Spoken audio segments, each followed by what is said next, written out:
อะระหังสัมมาสัมพุทโธภะคะวะพุทธังภะคะวันตังอะภิวาเทมิสวากขาโตภะคะวะตาธัมโมธัมมังนัมมัสสามิสัพปฏิปันโนภะคะวะโตสาวกสังโฆสังฆังนามามิ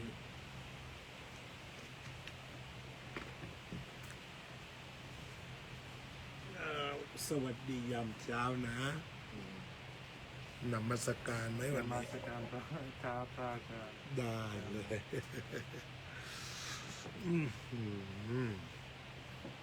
โอเค we will start by Buddhist scripture นะ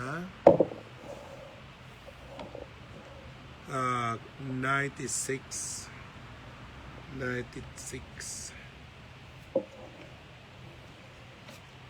we will study about the way to approach the Dhamma or the way to realization Dhamma, and sometimes I'm sorry in advance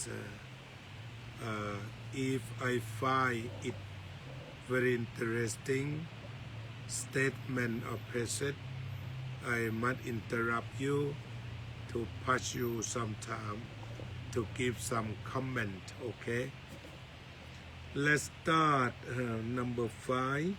Step towards the realization of truth. Yes. Then the Brahmin Janki, Yes, Janki. Yeah. Together with a large company of Brahmins, went to the Blessed One, exchanged greetings with him, and sat down at one side. Now, on that occasion, the Blessed One was seated, finishing some amiable talk with some senior Brahmins. At the time, sitting in the assembly was a Brahmin named Kapatika. Yes. Young, shaven-headed, 16-year-old. He was a master of 3 Vedas, with their vocabularies, liturgy, phonology, and etymology, and the histories as a 5th. Skilled in philology and grammar, he was fully versed in natural philosophy and in marks of a great man. While the very senior Brahmins were conversing with the Blessed One, he repeatedly broke in and interrupted their talk. Then the Blessed One rebuked the Brahmin student Kapatika thus: "The Honorable Bharatavacha." Yes. Bharatavacha. Okay, Bharatavacha. Bharatavacha. Bharatavacha. What? Para A E R D Da V A Va J A Ya. Okay. Okay. Shouldn't break in and interrupt the talk of the very senior Brahmins while they are conversing. He should wait until the talk is finished. When this was said, the Brahmin Janki said to the Blessed One, "Master Gautama shouldn't rebuke the Brahmin student Kapatika.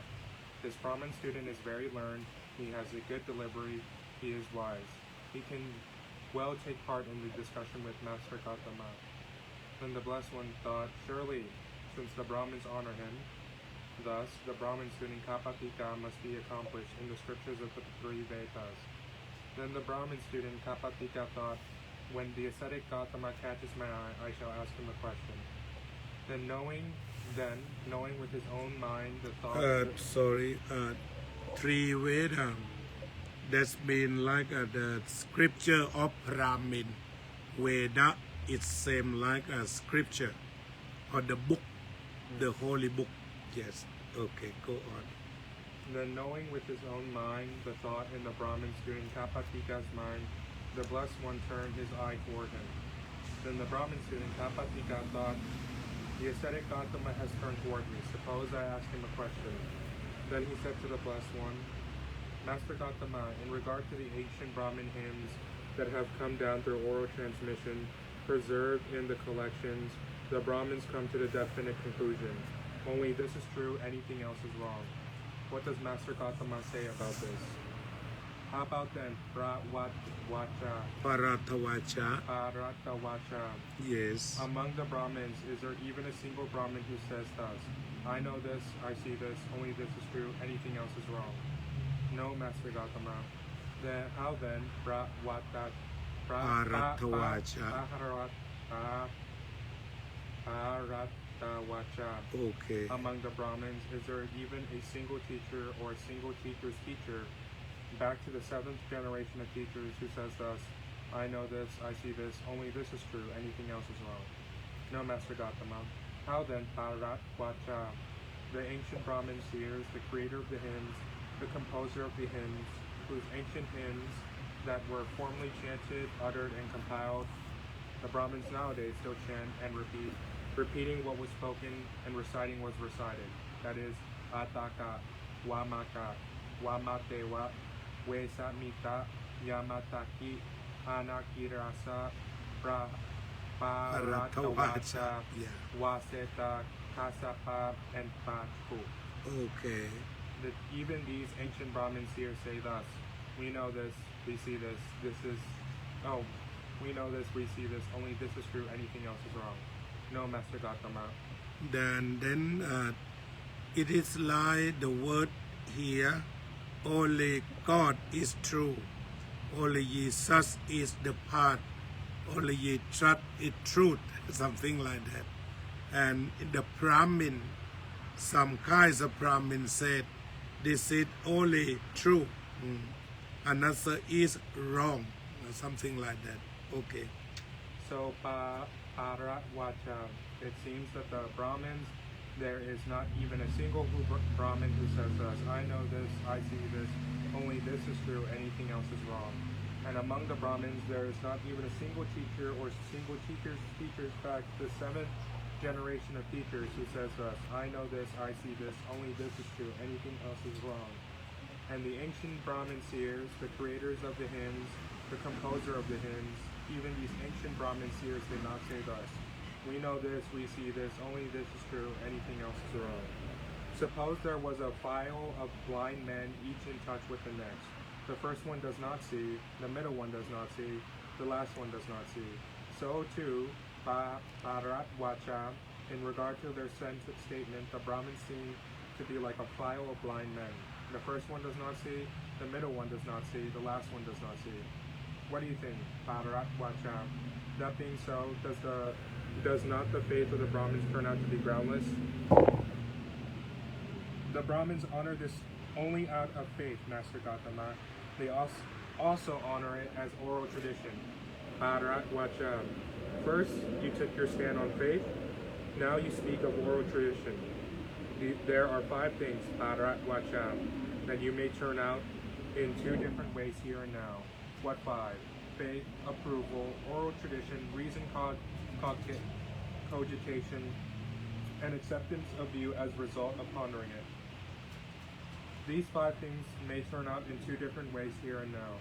Now something may be fully accepted out of faith, yet it may be empty, hollow, and false.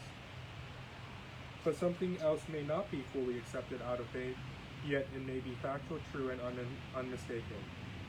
Again, something may be fully approved of, well transmitted, well cogitated, well pondered, yet it may be empty, hollow, and false.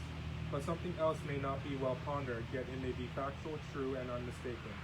Under these conditions, it is not proper for a wise man who preserves truth to come to the definite conclusion, only this is true, anything else is wrong. But Master Gautama, in what way is there the preservation of truth? How does one preserve truth?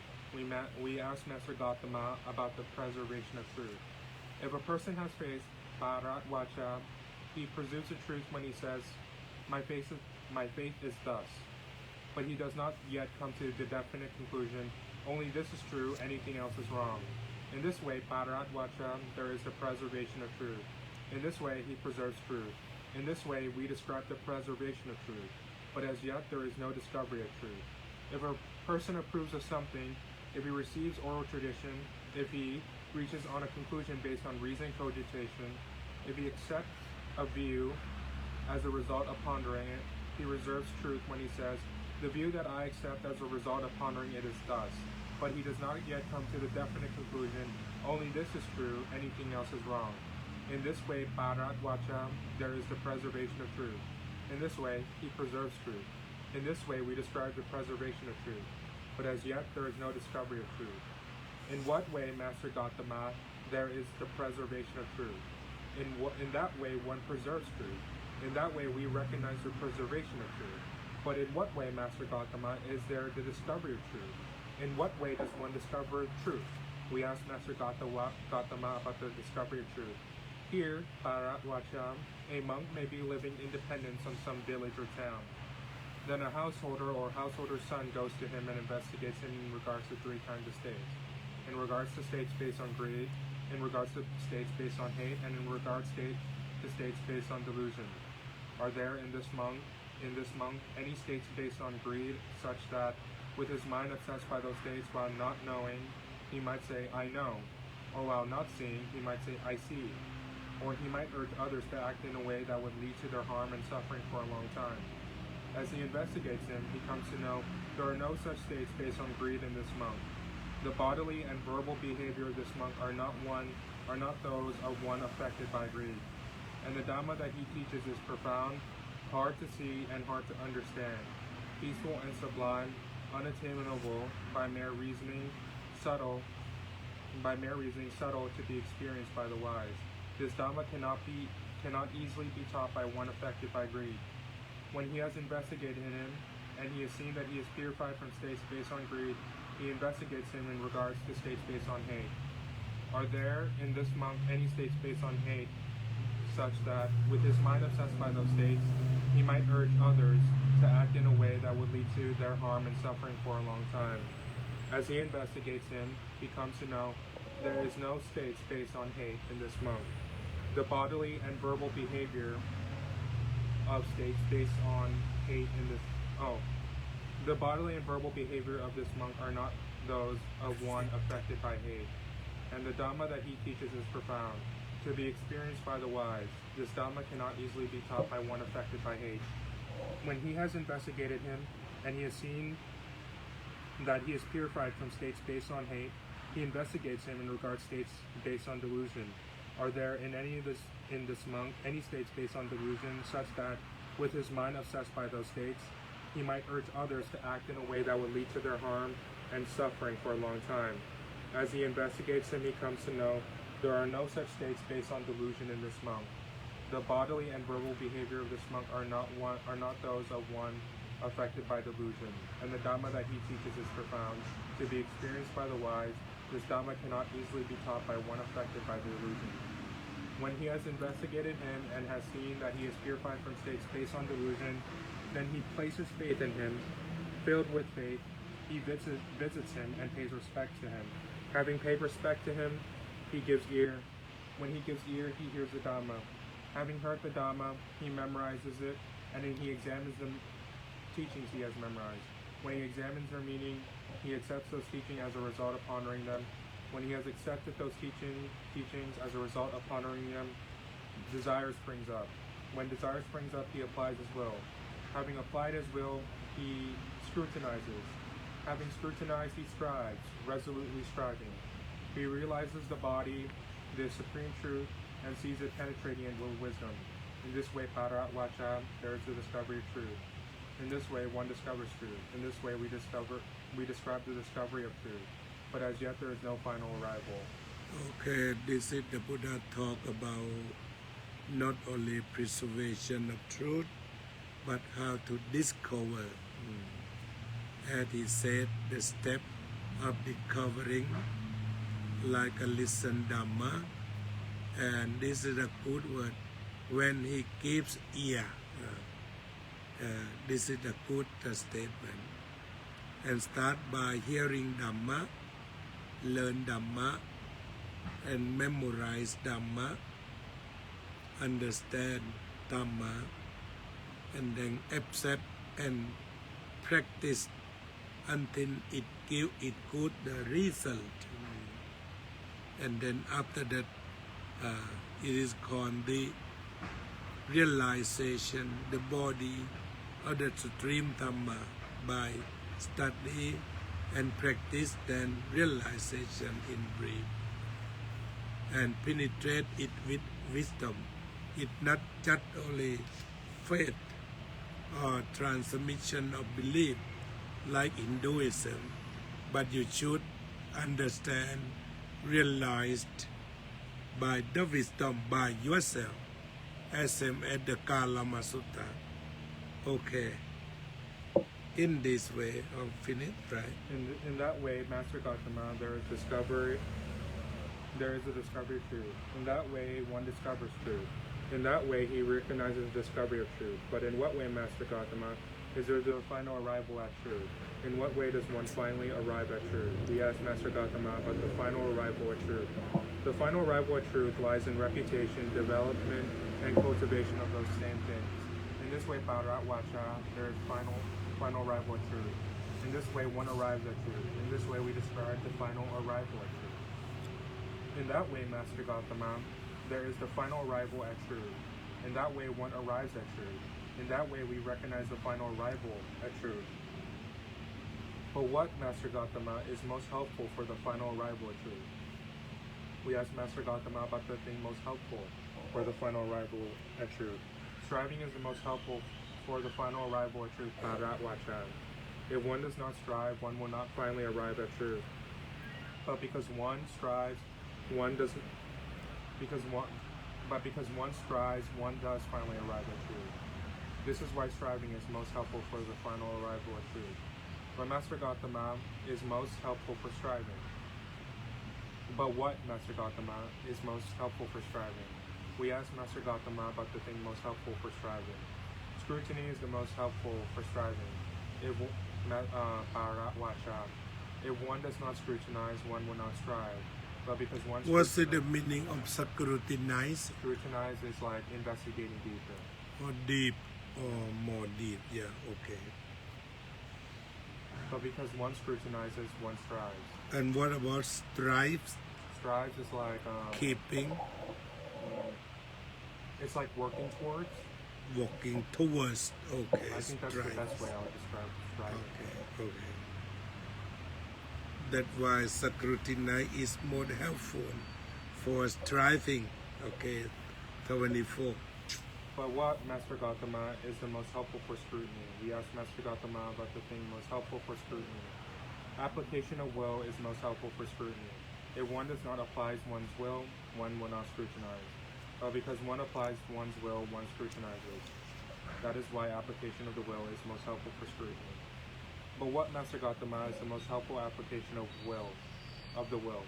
We ask Master Gautama about the thing most helpful for the application of the will. Desire is the most helpful for the application of the will, Bharat Vacha. If one does not arouse desire, one will not apply one's will. Well, because one arouses desire, one applies one's will. That is why desire is most helpful for the application of will. But what, Master Gautama, is most helpful for desire? We ask Master Gautama about the thing most helpful for desire. Accepting the teachings as a result of pondering them is most helpful for desire, Bharat Vacha. If one does not accept the teachings as a result of pondering them, desire will not spring up. But because one accepts teachings as a result of pondering them, desire springs up. That is why accepting teachings as a result of pondering them is most helpful for desire. But what, Master Gautama, is the most helpful for accepting teachings as a result of pondering them? We ask Master Gautama about the thing most helpful for accepting the teachings as a result of pondering them. Examination of the meaning is the most helpful for accepting the teachings as a result of pondering them, Bharat Vacha. If one does not examine their meaning, one will not accept the teachings as a result of pondering them. But because one examines their meaning, one accepts the teachings as a result of pondering them.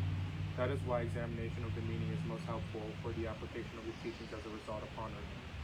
But what, Master Gautama, is the most helpful for examination of the meaning? We ask Master Gautama about the most helpful for the examination of meaning.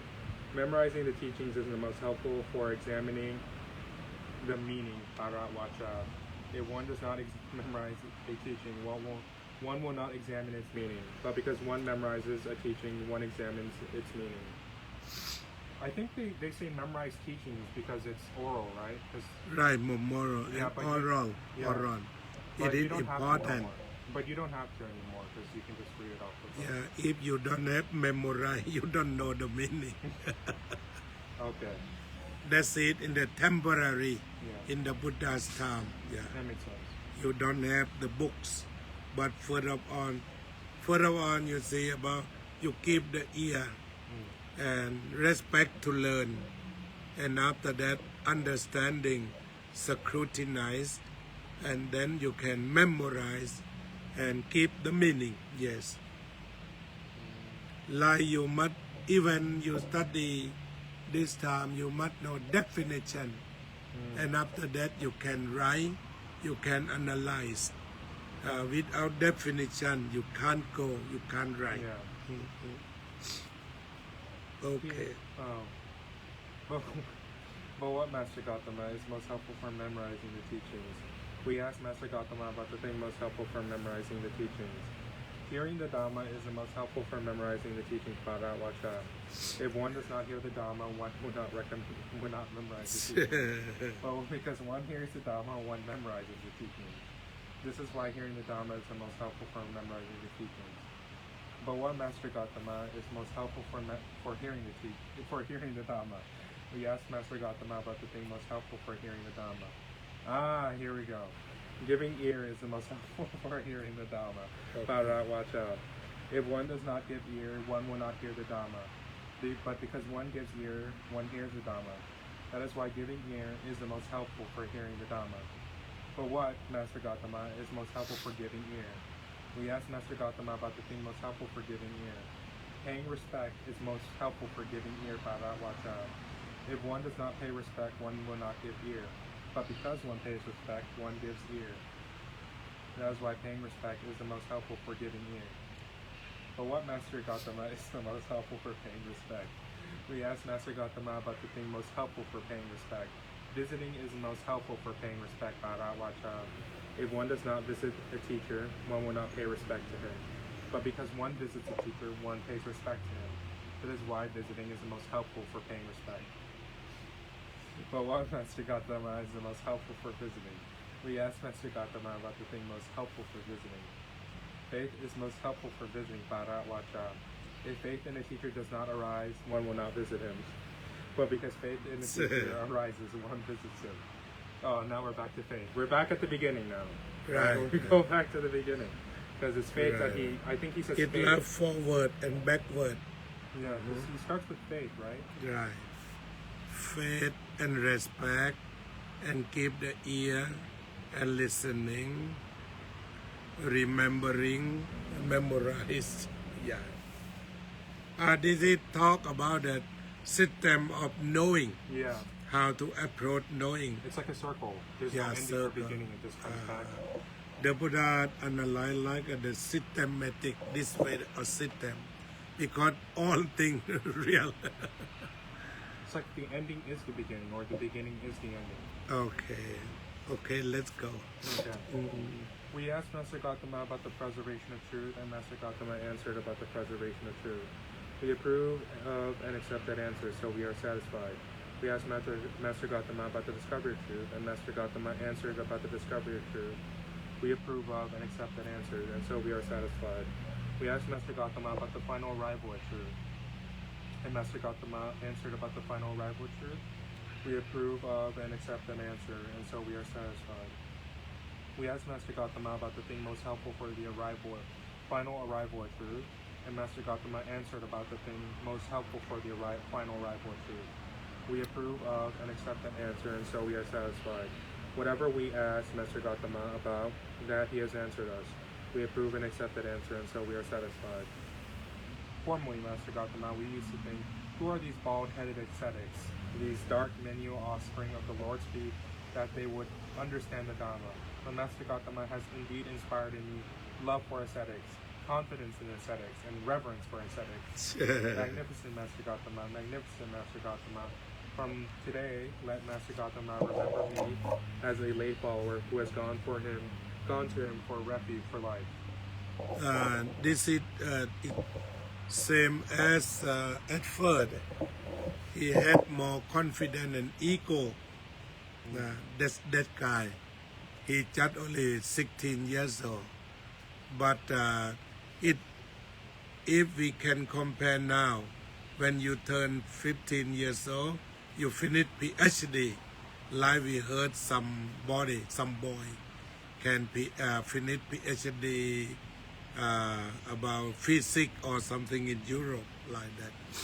And then so he was very arrogant to come to deal with the Buddha that everybody respect. And then he come to talk about the realization of truth.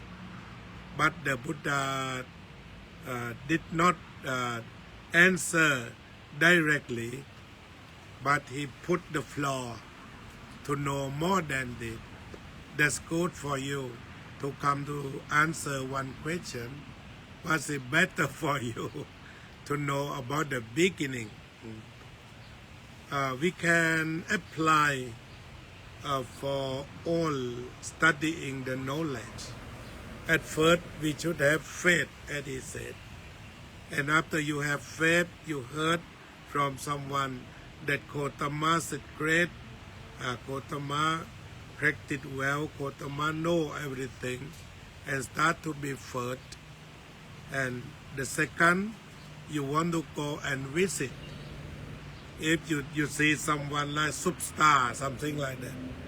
And then when the great superstar came to Los Angeles, first of all, you must have faith. And after you have faith, you have money to buy ticket, expensive ticket, and then visiting. And if this guy allow you to be close, you happy to go to close and pay attention to sing a song closely, or you can get the signature or do ever something. It has same as here, giving ear and pay attention of hearing. After hearing, what you pay attention make you memorize easily. Anything in the world, even now, when you pay attention, make you memorize easily. And after you memorize, you penetrate or scrutinize more than what you did not memorize. And after you repeat that, come to realization is truth. So truth is not the hidden extra knowledge. And so truth can be realized or experienced, any kinds of truth. And here it comes in the way of research. For example, would you like to know how many percent of people like or dislike the politician ABCD?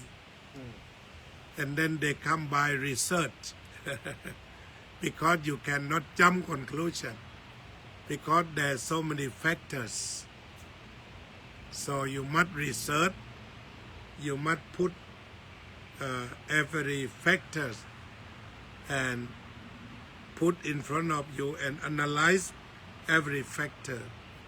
And then the result come. Sometimes it's very surprise. But in the surprising that we think surprise, it's not surprise because it's based upon the reality of the fact that there has some reality of that reality. Okay, the Buddha gave the way of education. We have time to come and read happiness. No. You can find from the marks, okay? Okay. Walking meditation. The mind can go in 1,000 directions, but on this beautiful path I walk in peace. With each step, a gentle wind blows. With each step, a flower blooms. We walk all the time, but usually it's more like running. Our hurried steps print anxiety and sorrow on the earth. If we can take one step in peace, we can take 2, 3, 4, and then 5 steps for peace and happiness of humankind and the earth. Walking meditation is walking just to enjoy walking, walking without arriving. That is the technique. There is a Sanskrit word, apranita, อัปราณิตา That's an H. It means wishlessness or aimlessness. The idea is that we do not put anything ahead of ourselves and run after it. When we practice walking meditation, we walk in the spirit. We just enjoy walking with no particular aim or destination. Our walking is not a means to an end. We walk for the sake of walking. Our mind tends to dart from one thing to another, like a monkey swinging from branch to branch without stopping to rest. Thoughts have millions of pathways, and they forever pull us along into the world of forgetfulness. If we can transform our walking path into a field of meditation, our feet will take every step in full awareness. Our breathing will be in harmony with our step, and our mind will naturally be at ease. Every step we take will reinforce our peace and joy and cause a stream of calm energy to flow through us. Then we can say with each step, a gentle wind blows. You can practice walking meditation anytime you walk, even if it's only from the car to the office or from the kitchen to the living room. When you walk anywhere, allow enough time to practice. Instead of 3 minutes, give yourself 8 or 10. I always leave for the airport an extra hour early so I can practice walking meditation there. Friends want to keep me until the last minute, but I resist. I tell them that I need the time. Walking meditation is like eating. With each step, we nourish our body and our spirit. When we walk with anxiety or sorrow, it's a kind of junk food. The food of walking meditation should be of higher quality. Just walk slowly and enjoy a banquet of peace. A.J. Musta said, there is no way to peace. Peace is the way. Walking in mindfulness brings us peace and joy and makes our life real. Why rush? Our final destination will only be the cemetery. I still really like that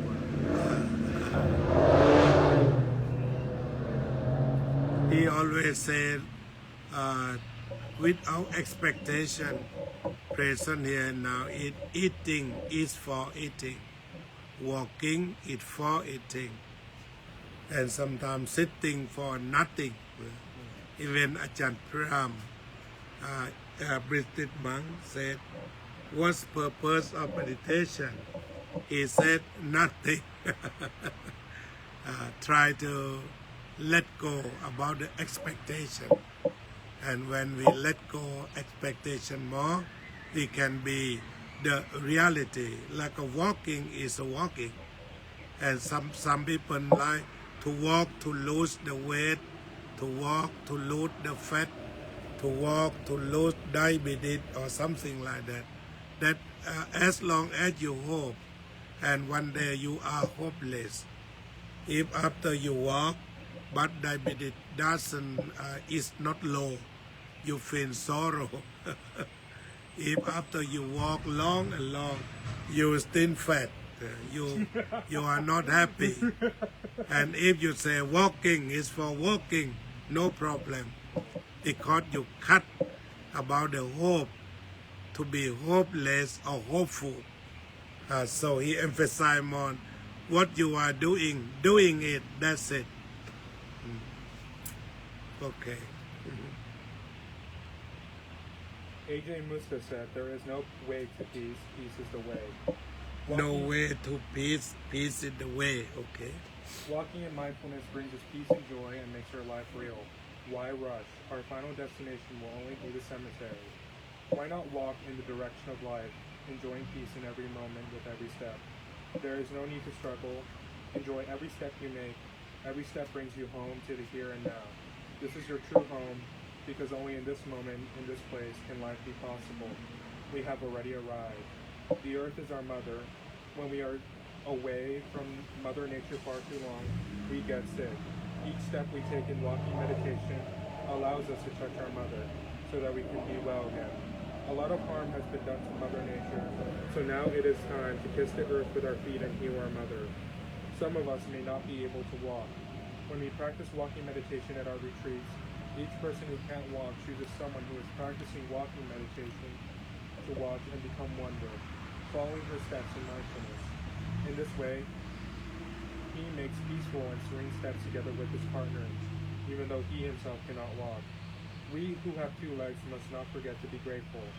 We walk for ourselves, and we walk for those who cannot walk. We walk for all living beings, past, present, future. Practice. When you begin to practice walking meditation, you might feel unbalanced, like a baby taking your first steps. Follow your breathing. Dwell mindfully on your steps, and soon you will find your balance. Visualize a tiger walking slowly, and you will find. Visualize a tiger walking slowly, and you will find that your steps become as majestic as hers. You may like to start by practicing walking meditation in the morning, allowing the energy of the pure morning air to enter you. Your movements will become smooth, and your mind will become alert. Throughout the day, you will find you have heightened awareness of your actions. When you make decisions after walking meditation, you'll find that you are more calm and clear, and you have more insight and compassion. With each peaceful step you take, all beings near and far will benefit. As you walk, pay attention to each step you make. Walk slowly, don't rush. Each step brings you into the best moment of your life. In walking meditation, we practice being aware of the number of steps you make with each breath. Notice each breath and how many steps you take as you breathe in and breathe out.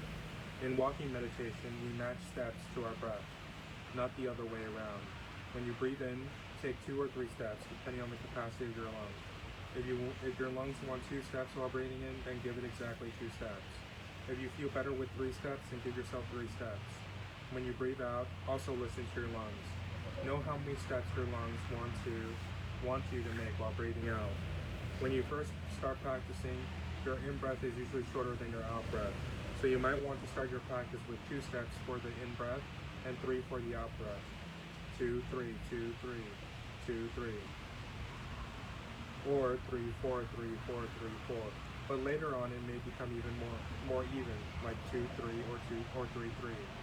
As we continue, our breathing naturally becomes slower and more relaxed. If you feel like you need to make 1 more step while breathing in, then allow yourself to enjoy that.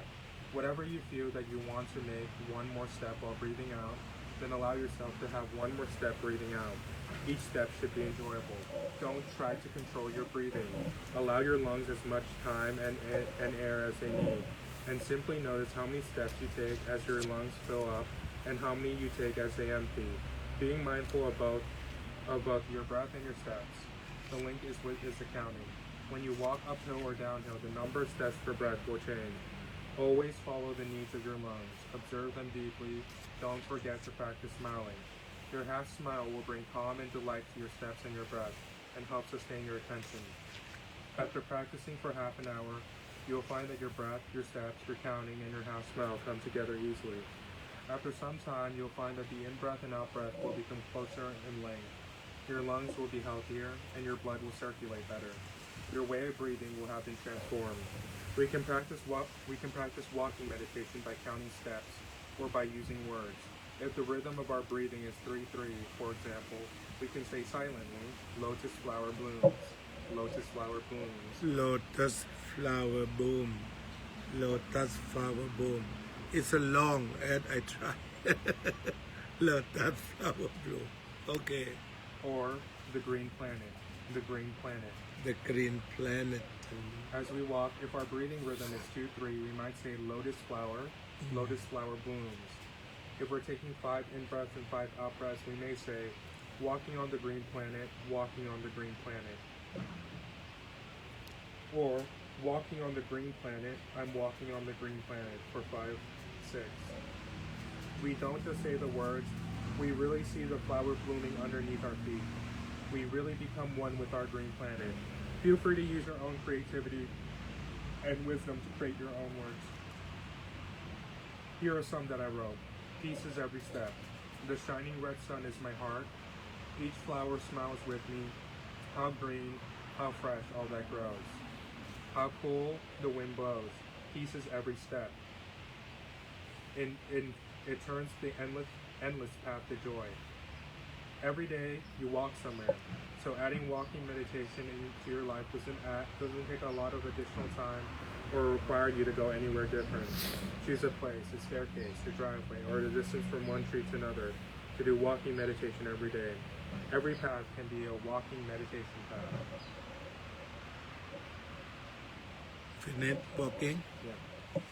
okay and I try first of all I try with lotus blooms because it's very beautiful word but I cannot adjust my balance and the green plants also and even I try to see after 1 2 3 1 2 3 I can't it's not balanced and then my balance would be when I step the left breathe in and step the right breathe out but we cannot say if say it is fast or slowly it's not balanced but if we do quietly we can adjust very balanced even now I can walk balance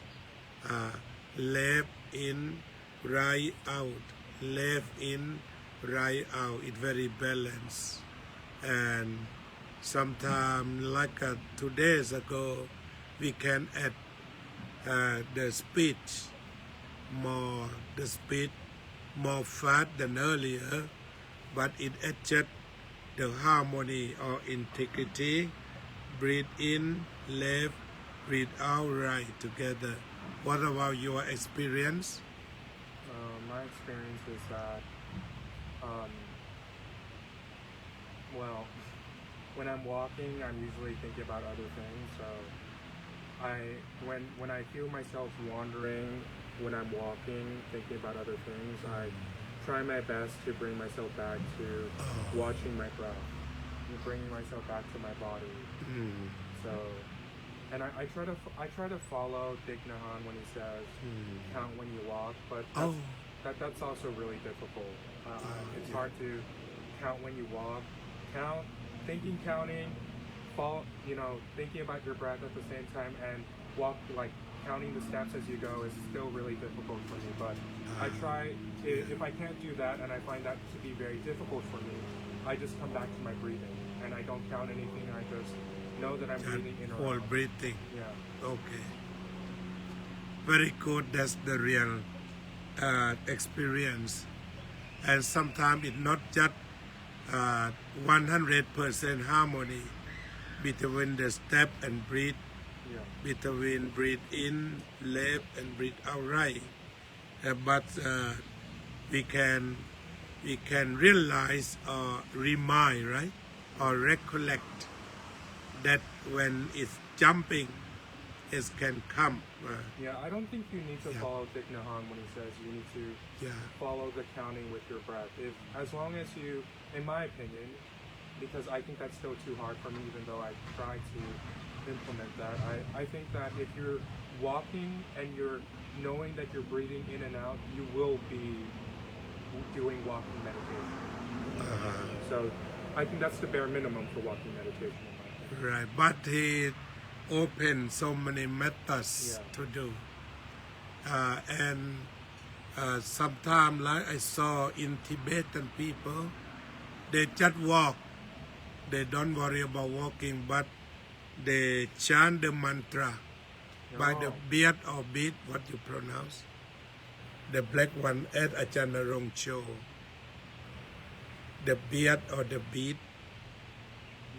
have you seen there's someone one that beat like มันมีเป็นเล็กลูกเล็กใช่ไหม ลูกเล็ก beat but in Tibet they count of beat but walk just walk they don't worry about walking okayมันjust your mind concentrate on this but you put here like this and Ajahn did one time that day when he put it and do like this like one time he walk with that one time เขานับหรอไม่ได้แหมเลย in mind like that วันคลิปที่แล้ว that's a Tibetan style that you can buy you can bring your mind to put any place just any place that's not very far from our body. Or the word of Titatan is bring it home. Home with the body. Or home is breathing in and breathing out.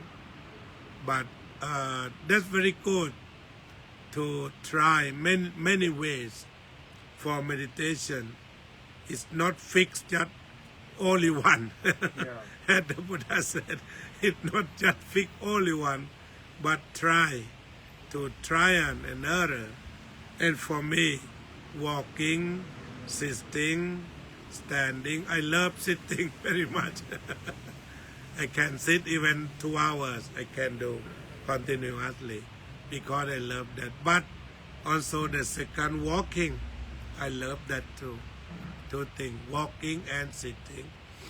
And then if we have the course or retreat, we should find out what is the way of walking or sitting that support you to access or touch the peace.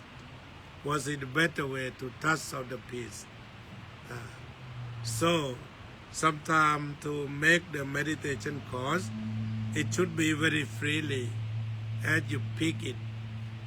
We do not make like a military training, but let you be whatever you like, whatever support you to touch the peace, easily do that. Like when you walk, if walking lead you touch the peace easily, then sitting you find out the walk. About 30 years ago, when I was young, I went to Suan Mok. There's a big forest and a little hut. We have so many friends from different countries, Indonesia, Germany, England, and Japan. And one Germany, he loved walking. He walked 8 hours a day. Wow. Just break 10 minutes or something for PP and walk again at least 8 hours. And also we live together. We have the sand under the feet, like the sand, the floor is not concrete like this. And it's easily to walk, it's very soft. You touch it very soft. And sometimes I walk with him 1 hour and I come and sit 1 hour like this. But for him, walking 8 hours. And Ajahn Pram give the Dhamma that once he can sit continuously from 10 p.m. to 6 a.m. because you find out it's very wonderful. It's a good for you. So it's not fixed yet. He said, oh wow, it's a morning. Yeah, he gave the Dhamma talk. Because I listen more his Dhamma talk. Yeah. Many 100 lectures. 6 a.m. Yeah, about 8 hours. Amazing. Yeah, because it feels peace, more peace. So walking or sitting is possible if you find convenience.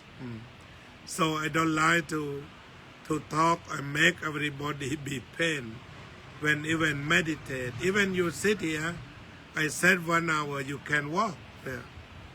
You can get up and walk if you feel good. Like in afternoon, you can get up and walk. Find out the convenience that lead to peace. And if you sit and it's painful, that's okay, your mind is here, but you are not happy. You get just meditation, but no happiness. But your mind doesn't go any place, just pain. You get meditation. There are some days where it's like that. Yeah. And I want meditation and happiness in all way.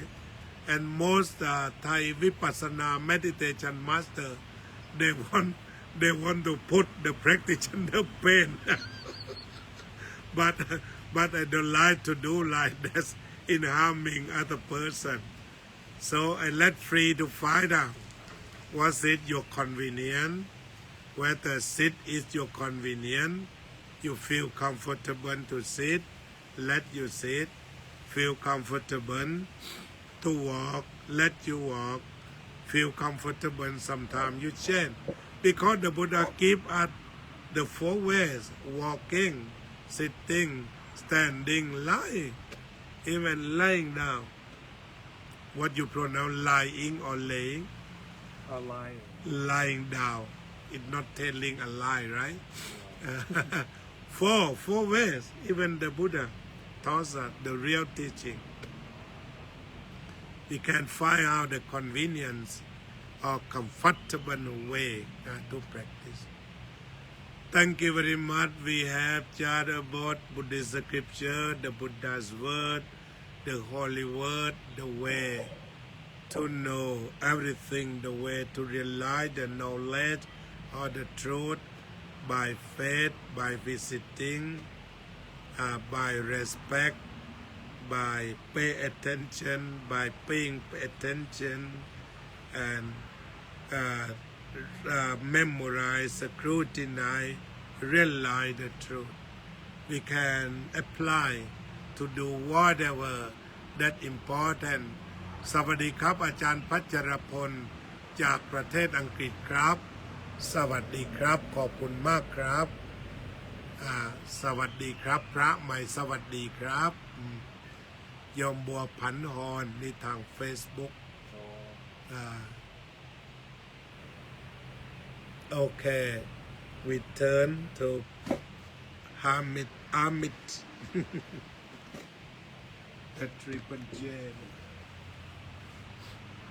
อะระหังสัมมาสัมพุทโธภะคะวะพุทธังภะคะวันตังอภิวาเทมิสวากขาโตภะคะวะตาธัมโมธัมมังนัมมัสสามิสัพปฏิปันโนภะคะวะโตสาวกสังโฆสังฆังนะมามิขอบคุณครับพระอาจารย์ขอบคุณครับ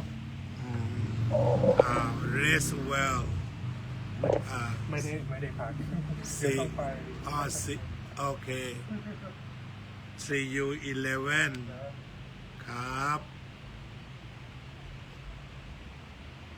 สวัสดีครับอาจารย์พัชรพลสบายดีนะครับ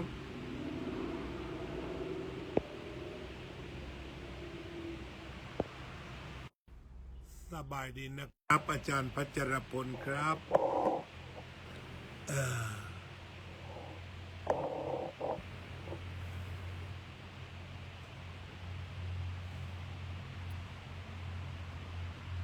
เจริญพรโยมโจ้โยมอลิซาโอเค Peace of family let's come to talk something โอเคโยมแบงค์ทางเปลี่ยนจะสนทนาไหมครับโยมแบงค์ทางเปลี่ยนเจริญพรใครที่ฟังศึกษาจากพระใหม่จะสนทนาธรรมเรื่องอะไรเรามีเวลานะครับคิดถึงพระอาจารย์มากเลยครับไม่มีเวลาได้มาเยี่ยมอาจารย์เหมือนกันเพราะมีภารกิจนะครับอาจารย์มีภารกิจอยู่กับลูกพระในฐานะเป็นพระอุปัชฌาย์ต้องเต็มที่ทุกวันเวลาจนกว่าเขาจะออกสู่โลกกว้างครับทำหน้าที่ครับ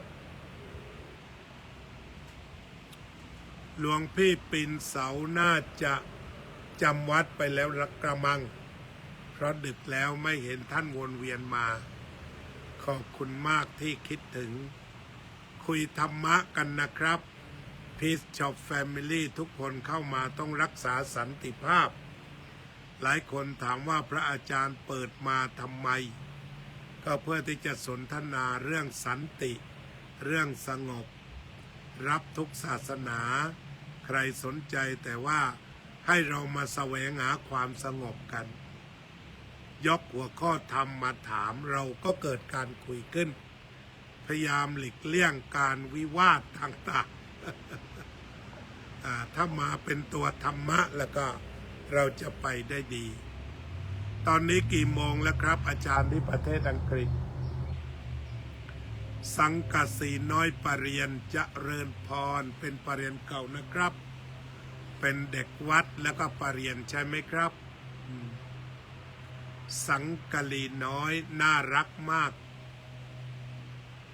ส่วนมากปรริญญาเก้าก็ไปจากสังกะลีนี่แหละครับเพราะมนุษย์ของเราพัฒนาได้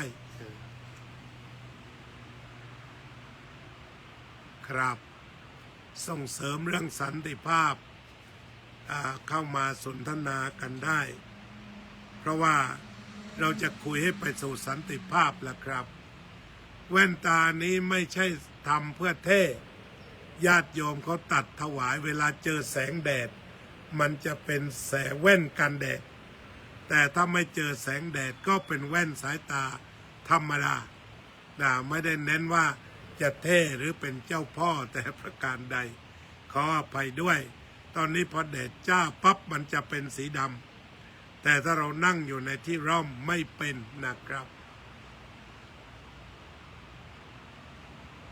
พอดีมันมีอันเดียวโยมตัดถวายแล้วก็เป็นแว่นสายตาด้วยนะครับเป็นแว่นสายตา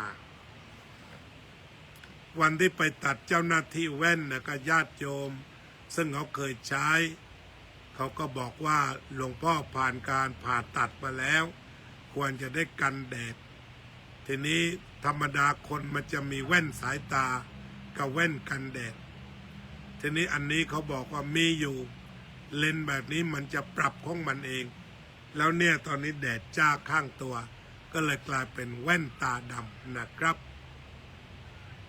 ไม่ได้ตั้งใจจะเท่เลยต้องขออภัยนัมมัตเตสาสิกฮาเรรามากฤษณาโอเค Good morning Good morning นามัสเตภวุทัชชาแฮโอเค